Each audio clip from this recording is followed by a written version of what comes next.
Hey the internet, this is Luck with some Das Tal for your eyeballs. I've played this before, many moons ago, and I remember it being fun. Unfortunately, this is the type of game that to get the most out of, you need to invest a lot of time, effort and energy into it, and that's time, effort and energy that frankly I don't have these days. So feel free to disregard my opinion as you would someone who only spent a few hours in EVE Online and had an opinion to share about that. But I do think it would be worth the time investment if you're looking for something PvP and sandboxy, MMO with a twist, and it's fairly easy to get your hands on a key for it right now. So I'm going to tell you why it might be worth your time, and you can tell me if I was right or not, which is a fair trade.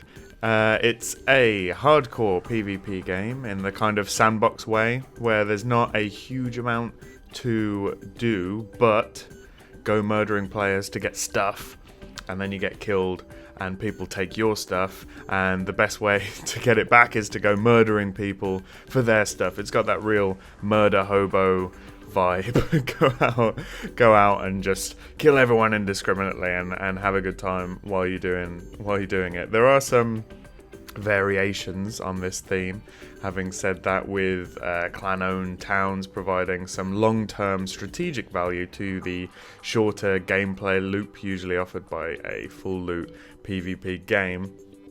One of the most interesting aspects of the game, in my opinion, and one of the first things you'll notice while playing, is the classic MOBA-style controls. It's a nice callback to the real-time action RPGs of old, but with lessons learned from the new generation of games that took that style on. They're very popular right now, you may have heard of them.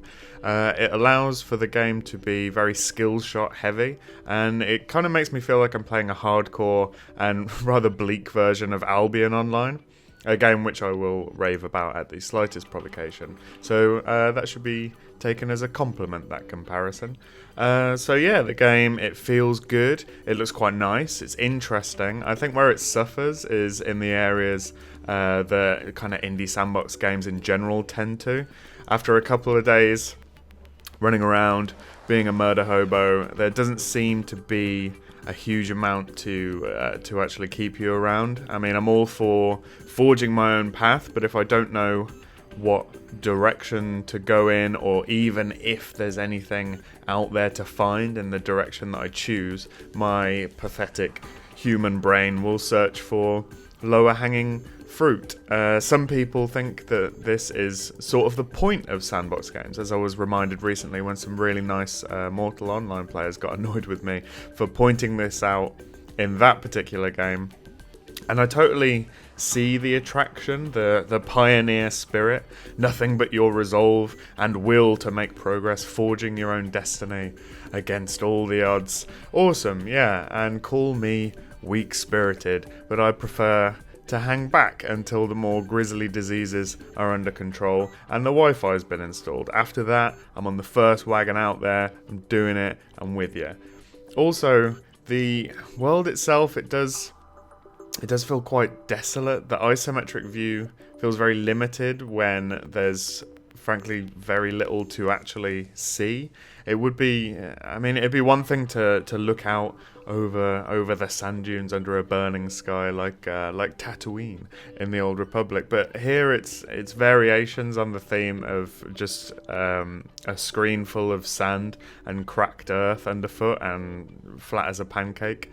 I think it works. I think the view works better in a traditional MOBA environment, as you're in a relatively small battleground and you're confined to lanes and jungle areas that are smaller as well. There's a lot of interest. There's a lot of things going on within that small window, and in Dastal, wandering the desert does make me feel a bit silly. Whereas a big chunk of the point of games like this is to kind of keep you tightly wound. You know, an attack could come from anywhere at any time. They could be hiding in that tall grass, and the claustrophobic nature of the camera does actually add to that feeling. So maybe I just don't know. Maybe I don't know what I want. And in the grand scheme of things, I think that it has indie sandbox problems, and the environment feels a bit bare. It's very, I mean, that's very light in the way of criticism. And in these days when So many still will ask for something new and interesting, something different to what they played before. You know, here is something that may offer a different take on something you've enjoyed in the past. It may make you re-examine some assumptions you had about the tropes of MMORPGs, the things that you assume have to be in a game. And that's always a benefit, isn't it? You might even have some fun getting chased around the desert, and if you're lucky, you'll get to do some chasing of your own. The one thing games like this really do have going for them is the social side of them. If you're willing to get stuck in with a group, if you're willing to stand on that line, nothing will build bonds faster than overcoming the odds together. So, if you're looking, Dastal could offer the mix of challenge and social gameplay that you've been missing. Do you agree? Do you think Dastal is a good fit for the hardcore PvP MMO enthusiast? Do let us know in the comments below. Give the video a like. For whatever reasons you can think of, and make sure to subscribe for many wonderful things from fabulous people.